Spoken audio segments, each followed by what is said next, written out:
healthy holiday, and I'm going to have a great one. Santa's going to be very good to me, I can tell. I worked hard this year. New York Governor Andrew Cuomo bragging about how hard he worked on the coronavirus pandemic.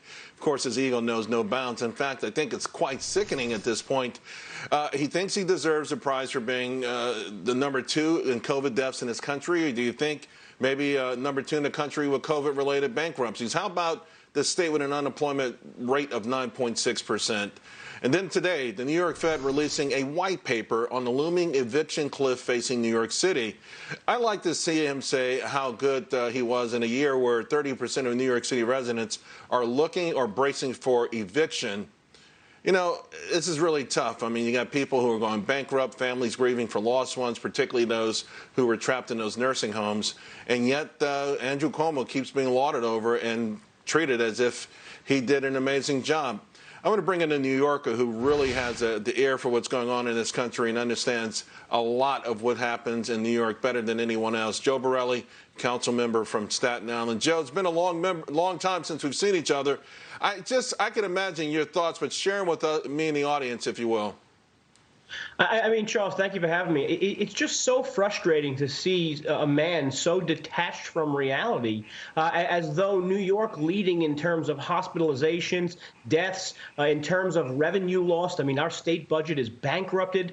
We have businesses that are going under. We have businesses getting evicted. We have tenants getting evicted from their apartments because they're unemployed. And only in this man's mind could he be considering himself for Santa's good list. I mean, it says more about the moral fiber of this man than anything else or any decisions he makes as far as policy. I mean, just think about it, Charles. This is a guy who goes on television almost every day and tells us that New York is falling apart from coronavirus. And in the same breath, he plugs his own book that he wrote telling us how he solved coronavirus. I mean, this is not it's just a madman at this point, Charles. It's just the musings of a madman every single day.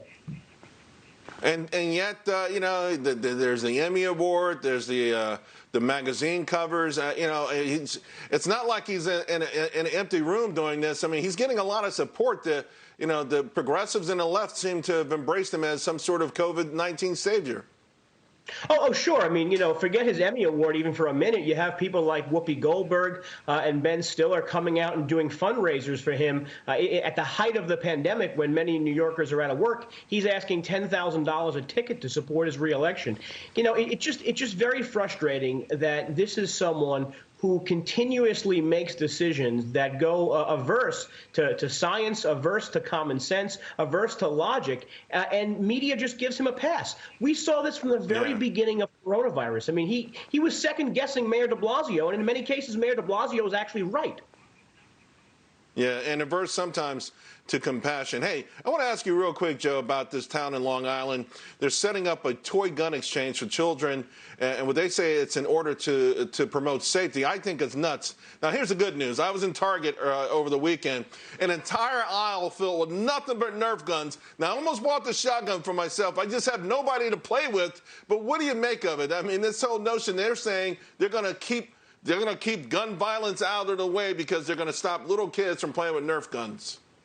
But look, the premise originally about getting rid of guns that look real might be good, but this has become too much of a PC issue. But you mean real guns, not Nerf guns. Right. But I'm sure, like me, you grew up playing with these Nerf guns. I mean, my basement used to look like American gladiators. We'd set up different fortifications. I think we've just become too PC for our own good at this point. Yeah, and I hate the term gun violence. It's people violence, and if we want to curb it, we find out why people are doing it, and we address that, not the soft Nerf guns. Hey, Councilman Borelli, it's a pleasure seeing you. Merry Christmas, my friend. You too. Merry Christmas.